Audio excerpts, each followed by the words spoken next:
Welcome to this tutorial video. The goal of this video is to show the setup of the DAMA protocol. In this video, we will start on a disease administration and management assistance screen. For more information regarding how to navigate to the disease administration and management assistance screen, please refer to the DAMA Disease Administration and Management Assistant Overview User Manual linked in this video's description. We will now go over the various fields and buttons which you can utilize to set up a DAMA protocol. To start adding a new protocol, simply click on the Add button located in the DAMA sidebar. A new Add Protocol screen will open. The protocol name field refers to the description of what the protocol is for.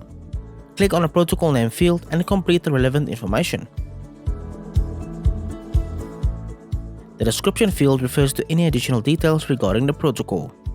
Click on the description field and complete the relevant information.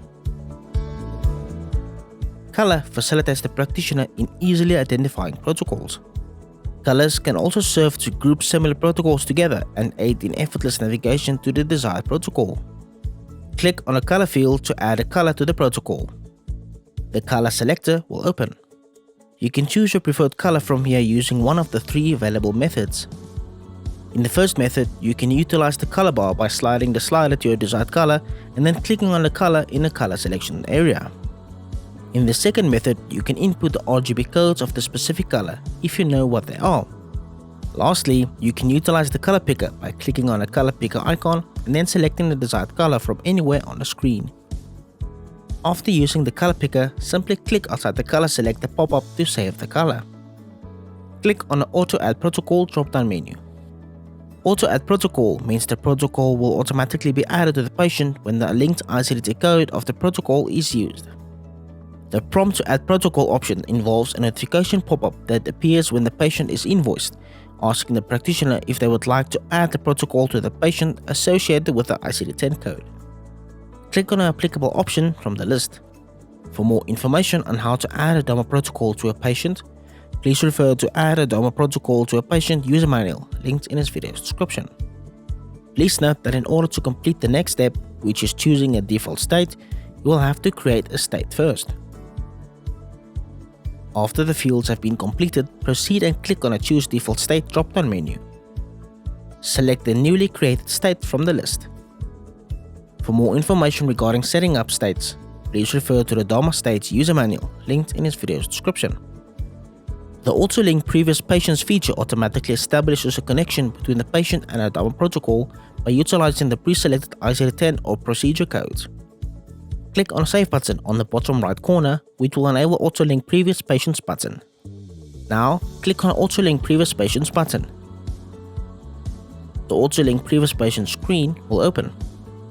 We will now take a look at the fields within the screen. Auto Link From is the date from which all patients who have been billed or diagnosed with a specific ICD10 code will be linked to the protocol. Click on the Auto Link From field to open the date picker and select the relevant date. Please note that the default date will be today's date. Auto Add State is the state that the protocol will automatically be in once the protocol is added to the patient. Click on the Auto Add State drop-down menu to select an option from the list. Please note that the options that will appear on the Auto Add State drop-down menu will be dependent on the states that the user has set up for that specific protocol. Click on the Cancel button to cancel the request. Click on the Link button to add all the patients that meet the set criteria to the protocol. You are able to choose the relevant ICD10 codes to add to this specific protocol. Click on the Add button. The ICD10 Builder screen will open. From here, you can search for the ICD10 code by clicking on the Search ICD10 field and input either a portion of the code or code name. The list will populate and shorten as you type within the field. Once done, click on the ICD10 code from the list. The selected code will then populate under the Added Code section. You can add as many ICD10 codes as necessary. If you want to remove a once added ICD10 code, simply click on the red trash can button. Click on the Close button to exit the ICD10 Builder screen without adding the ICD10 code to the protocol. Click on the Save button to save and import the ICD10 codes to the protocol. Adding specific procedure or billing codes to a protocol allows the practitioner to pre-select the items that will link the patient to the specific protocol. Click on the Add button. The billing item search screen will open. From here, you can search for the procedure code by clicking on a search field and input either a portion of the code or code name. The list will populate and shorten as you type within the field. Once done, click on a procedure code from the list. The selected code will then populate under the Added Code section. You can add as many procedure codes as necessary. If you want to remove a once added procedure code, simply click on the red trash can button. Click on a close button to exit the billing item search screen without adding the procedure codes to the protocol. Click on a save button to save and import the procedure codes to the protocol. Click on a trash can button of the new protocol to delete the entire protocol.